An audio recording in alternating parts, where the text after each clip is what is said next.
Simplifying algebraic fractions. Okay, so you'll recall from yesterday that we need to find an equivalent denominator. What would this be? 12 and 12. There's still a minus sign in here. But to this fraction, I multiplied the bottom by 4 to get 12. I therefore have to multiply the top by 4 to get 12, to make an equivalent fraction. 4 times 2. This fraction was multiplied by 3. I therefore have to multiply the top by 3. Answer? 5x. Number 2, x squared plus 4. Okay, so 6/8. Oh, I see. You're going to use 24. You could use 48 or you could use 24. How many people use 48? How many use 24? I'll stick with 24. I'm happy with that. 6 goes into 24 and so does 8. So, good. How many times did you have to multiply 6? So you better do the same to the top and make it equivalent. How many times did you multiply 8? So you better do the same to the top to make an equivalent.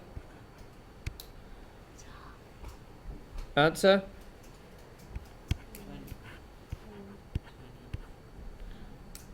24 is on the bottom. Ah, you didn't add the 4x squared and the 12, did you? You kept it simple.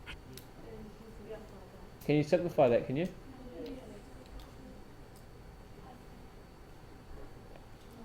Okay, I'm happy with that. Each number can be divided by... Which number? Yeah, it can be divided by 4 as well, can't it?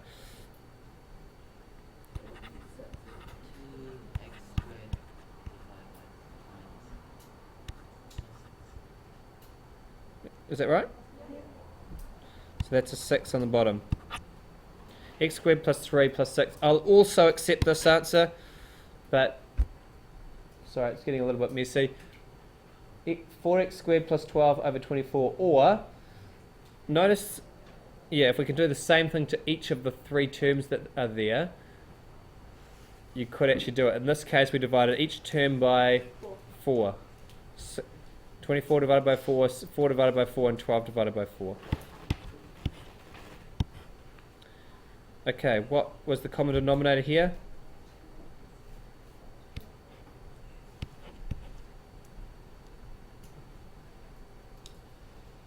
Anyone use 2x squared? No, only I would have done that, okay. I used 2x squared. Well,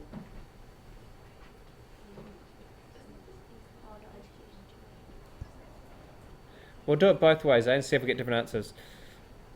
Common denominator can be 2x. This one I just care, like, it's still the same.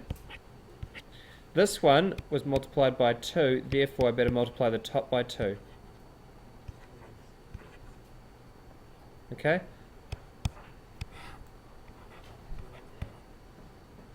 What's a plus 2a squared?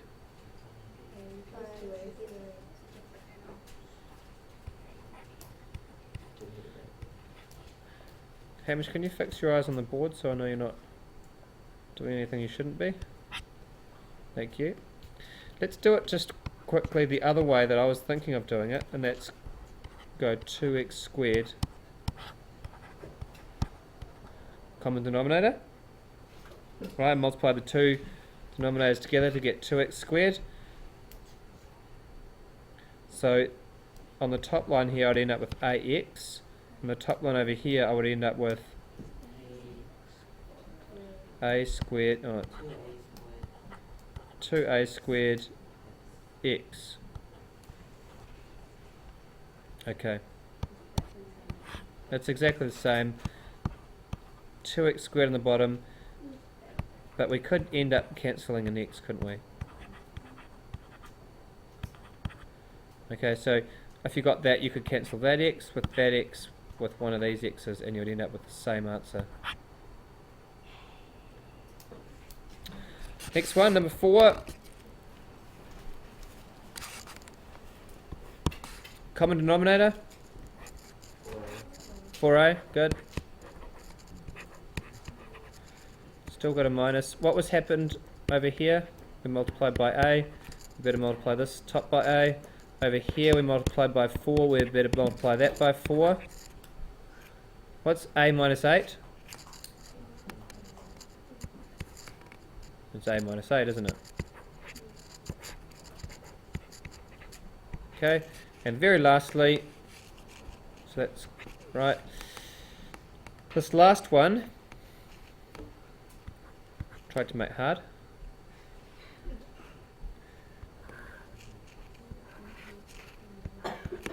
What was your common denominator? 15x. Anything else? 15x. You didn't put a 2 there?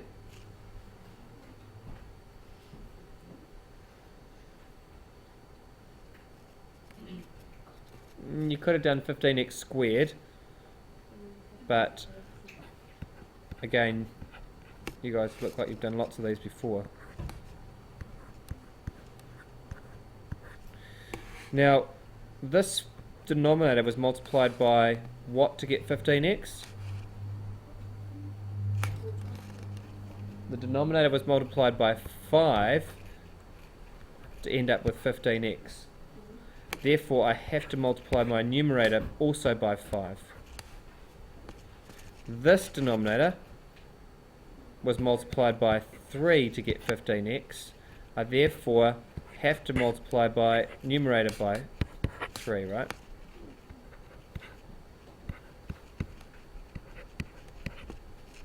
So far, so good?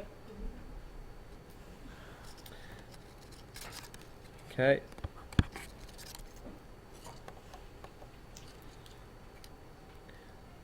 Expand this bracket. 5 plus 5x. Expand this bracket. 3 times 4 is... and 3 times x minus x is... all over 15x. Last line, notice that 5x and minus 3x are similar. So what's 5 minus 3? And 5 and 12?